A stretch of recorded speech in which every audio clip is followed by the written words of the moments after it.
na naman tayo for today's video. Pupunta tayo sa Manolo Fortich Bukidnon. Dito yan sa Municipal Hall ng Manolo. At ako naman ay nakababa na sa sinasakyan ko. At dito, itutur ko kayo dito lang sa may harapan ng munisipyo. At yan ang munisipyo ng Manolo Fortich Bukidnon.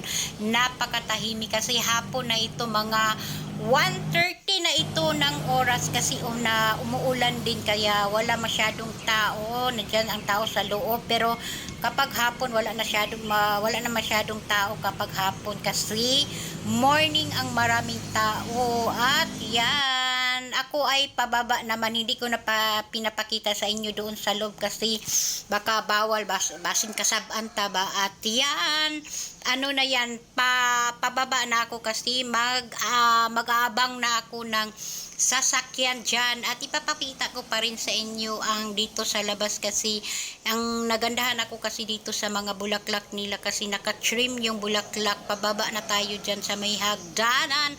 Pasensyahan nyo na yung agtang kung malaki dyan, malapad ang agtang ko naman, ano ba yan. At pagkatapos dyan, ipapakita ko pa din sa inyo ang nasa harapan.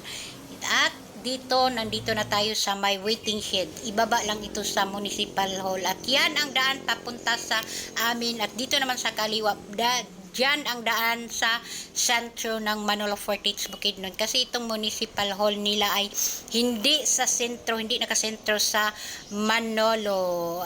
Pero malapit-lapit lang naman, na bibahe ka lang ng mga 5 minutes or ganun lang, hindi naman masyadong malayo. At dito tayo sa may gilid, napakalinis naman tingnan ang harapan ng Municipal Hall.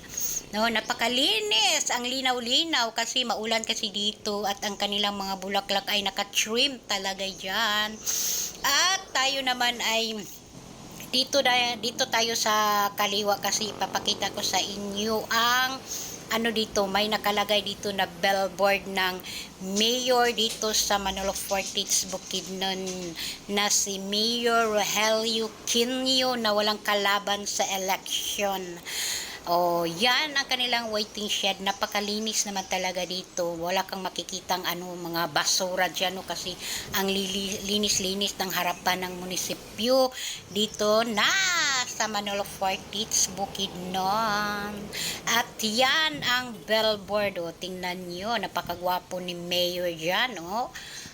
Yan ang aming mayor dito sa Manolo Fortich Bukidnon. Yun lang. Thank you so much for watching and follow for more.